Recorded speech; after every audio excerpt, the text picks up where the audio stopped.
It's never a boring day where Arsenal's been concerned. First things first, matter of fact, some things are more important than football. First things first, RIP Diogo Jota, who unfortunately at the age of 28 lost his life, thoughts are with his family and things of that ilk. I mean, I've done a video about it. I've entertained that kind of conversation in streams before. There isn't too much I could say, people, other than, it's upsetting. To That's the only way you can really put it. Any decent human being could see, and may his soul rest in peace. Away from that, where Arsenal are concerned, though, people, the Sesko Gyokeres stuff is still going on. I'm sure we're all looking for Rodrigo. Slightly, we don't believe it's going to happen, but we believe it's going to happen the more it kind of goes on. And please, man, please, man, I'm just saying. Obviously, I'm more on addressing the positions, but obviously, if you do get Eze, and if you do get Sesko or Gyökeres, to go with Zubamendi and polishing up the depth, and if I just say Rodrigo and Eze, you know what, fans, we'd have to be quiet. Maybe even the owners, at least for now, we'd have to be quiet. There's also been some managerial changes or off-field stuff that connects Arsenal. Smash the like button and big up you lot, people. Gabriel Heinze to join Mikel Arteta's Arsenal's coaching staff. Now, he's been doing coaching for a bit of years, former Manchester United and player, Argentine international, I'm sure. I'm not going to lie, when I think of him, I think of Kaka. I think of when Kaka did him a Rio Ferdinand, I'm sure. Very dirty, very dirty. But anyways, away from that, time has passed, people. Former Manchester United and Real Madrid defender Gabriel Heinze is joining Mikel Arteta's coaching staff at Arsenal. Heinze's appointment comes after Carlos Cuesta departed the club to become Parma coach, new head coach. Big him up for that as well. Arteta and Heinze were teammates at PSG during the 01-02 campaign. Oh, that's a bit of information. So maybe you can trust him in that ilk. He is experienced. I guess we're going to have to read more and see what his specific role, if they shed light on that. At the start of this season, Arteta spoke about his time at PSG. Listen, big up Pochettino, big up Heinz. So respectfully, I just want to know how this involves Arsenal, if I'm completely honest with you. Doesn't say anything beyond that. Apparently, head of recruitment James Ellis has been promoted to technical director. Again, there's been a lot of changes off the field. What happened to getting that Italian scout done? Arsenal head of recruitment James Ellis is set to be promoted to the role of technical director. The Athletic previously reported that the new sporting director, Andrea Berta, is looking to expand the group working around him following the departure of predecessor Jason Ito, who might get a big job at Newcastle, we're led to believe, or at least he's a candidate. Berta, I mean, rumors are rumors, but I like the rumors. Hopefully they come to real life, but I like the rumors. Anyone that you need to bring in that's on what you're on, please get it done. Shout out Ellis, man. Arsenal were in talks with Matteo Tregonozzi, formerly of Juventus and Granada, over a role, but that now is not expected to result in an appointment. What happened there? So yeah, and we all know Kepa's been announced. I'm not gonna lie, we are all waiting for Norgard to be announced. And to say that we're still waiting for official confirmation, even though we know it's done with Martin Zubamendi, would be an understatement, would it not, people? I mentioned Jason Ito. He's in the running to become new sporting director at Newcastle. Hot take, I feel we're going to get a little rivalry with them, similar to what City's become with the money coming in there. It seems like I wouldn't say necessarily the fans. I know Arsenal's Newcastle fans, people do too much on socials, but it just feels like with the new owners at Newcastle, our club, yeah, it's looking mad. It seems like there's a lot of problems in the dressing rooms. I mean, boardrooms. Real Madrid's Rodrigo, we'd love him, wouldn't we? Real Madrid and Xabi Alonso are open to selling Rodrigo this summer. Okay. We knew after the Club World Cup or every day that this progresses, or, in the Club World Cup as well, that something would need to be done. I don't think Arsenal would have a free run at the guy, but if we don't get him, I can't lie. There was no point linking him with us, man. There was no point. I know people could say, oh, because some people like myself are saying, let's grab him if the finances are there. Some people are equating this to an Alexis Sanchez type signing, and I hear that, but I just feel Alexis Sanchez was a different level to what I've seen of Rodrigo. I know he's a good player. I clearly said I want him. I might be ignorant because I'm not watching Real Madrid week in, week out, but there's also that. And there is also the statistic dons that look at the stats. One would argue, if you get him and Eze, you'd imagine, Eze can play all about the place. Rodrigo, left wing, can actually play in the 10. Indirectly, that's two other options if Odegaard's form doesn't improve, or if Odegaard's form improves, you have the best of both worlds.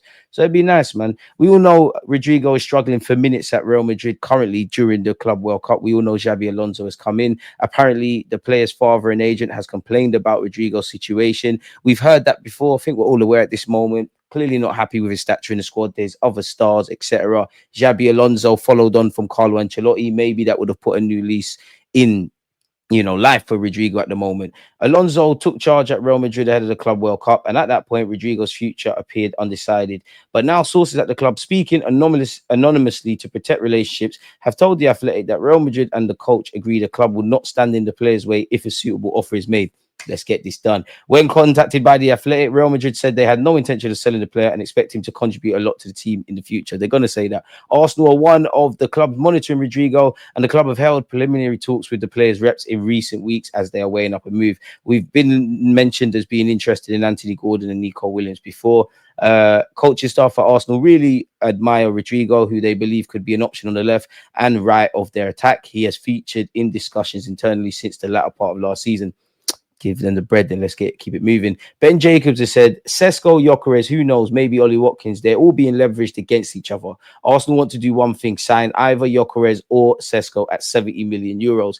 Andre Alberto will be saying, if we don't get Gyokeres, we'll go for Sesko. If we don't get Sesko, we'll go for Gyokeres. I bet you neither Leipzig nor Sporting know the true reality. If neither come off, you've still got Watkins. What do we make of that? And also smash the like button. But I think Aston Villa, because they just sold their women's team to satisfy PSR concerns, will be really bullish and will hold out for 60 million plus.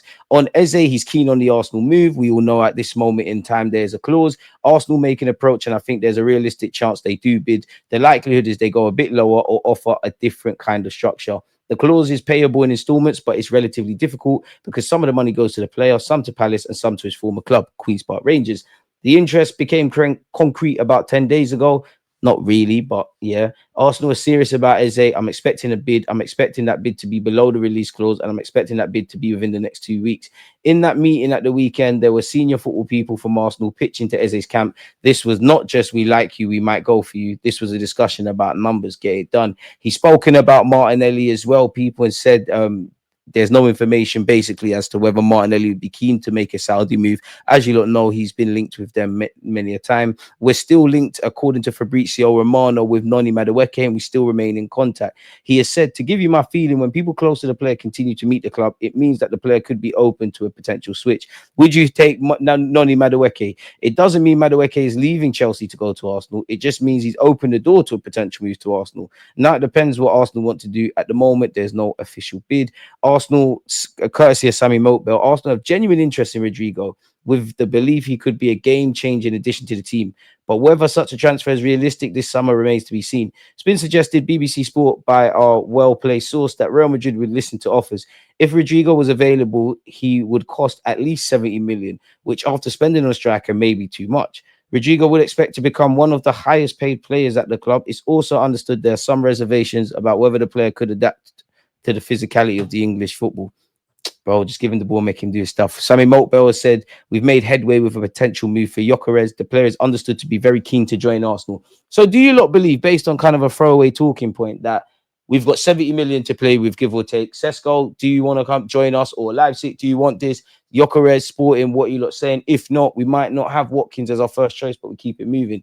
The player is understood to be heavily keen to join Arsenal. We've seen he's even apparently left his wife. I'm not going to lie, that mentality in the striker is crazy. Significantly, the signing of Gyokeres is understood to have Berta's backing. In Berta we trust, Arsenal tugs. Gyokeres was not a strong target for Arsenal prior to Berta's arrival, but we've arrived now. But he believes he could make an instant impact. Should Arsenal sign Sesko or Gyokeres, it's likely to cost them in excess of 70 million. Watkins would be a cheaper option, allowing them to spend more elsewhere. I'm not going to lie, this is fully an ignorant opinion, but I like Watkins. I know some people have been linked with Gyokeres, a lot of hype around Sesko. It would be seen as a bit of a downer, even though he is Premier League proven. But if you get Watkins, I think I don't know how you do it. Don't know if it's realistic, but you need to get Rodrigo, because if you were to get Watkins and this kind of makeshift left winger, don't know if that's going to scream to the fans, oh, we think we're going to get over the line. So yeah, it's understood that Watkins and Gyokeres are two players Arsenal have explored moves for in recent days. So yeah, we're working. Sources have indicated there's still no agreement between Sesko and Arsenal, let alone two clubs, with suggestions that striking a deal for the player has proved significantly harder than expected. Sesko's agent Elvis Banovic is understood to have deployed a strong relationship with former Sporting director Edu and Jason Ito. But with Andre Alberta leading negotiations, those nurtured relations are no longer relevant. Ooh, that could be a sticky one. What do we make of that? There have been indications in recent days that Arsenal focused attention on other targets. Is where it is, man. We hear a lot of clubs, and no doubt it's probably true, not just this season, but beyond, because of how Sesko's been spoke about having potential and whatnot. Cool, he might have that. But at some point, Arsenal need to pivot. And at some point, we might have to say Gyokeres. But as we know, such as these rumours, tomorrow, this is going to be completely flipped on its head. Sesko's the one we're going for, and Gyokeres isn't. Now, this could be potentially interesting. BBC understands Arsenal will look to sell one of their more established first-team players within the next 12 months. Who would you lot like that to be, if any? What do you lot make of that opening statement? And smash the like button. Martinelli has been extensively linked with a move away this summer, and it is understood that isn't something the club are ruling out. There are understood to be several clubs in Germany keeping on Kai Havertz's situation heading into next summer, when he will have 2 years left on his contract. Bayern, we saying? Bayern, we say Wirtz ain't that good. I'm sorry, I picked him now. Wirtz is good. Sorry, Musiala ain't that good. Might as well. That's interesting, because who do we make of that? You could say Martinelli. If Trossard signs this new deal, that's kind of gone quiet, but we heard that could be him. Kai is something that could fall under Gabriel Jesus. Established first-team player, even though we ain't seen him, that could be Tomiyasu. The words and the reality could be two different things. Smash the like button and let me know your thoughts. We've heard of the Saudi rumours with Martinelli. Mosquera is expected to sign for Valencia. If that is the case, Zinchenko leaving could mean a left-back signing for the club. Igao, if you're listening, I told you we might go for a left-back in addition to Mosquera. Big him up. The target laid out by Mikel Arteta is for a striker to be signed before Arsenal fly out to Singapore on July the 19th for their pre-season tour of Asia. I understand that striker will definitely be signed in this window. I would envision a deal having either being made or very close to finalizing in the week commencing July 14th. So it's the 3rd of July at this moment in time. 2 weeks. I hope so, because, you know, once it gets to July the 14th, next thing you know, it's Carnival. It's a month's gone by, and I hope this doesn't drag into the season. So yeah, man, we need to get these players done, but we're hearing a lot of movement. The only movement we've made on paper is Zubimendi, Norgard, Kepa. I might be missing someone else out, but we need to get those level raisers. Always like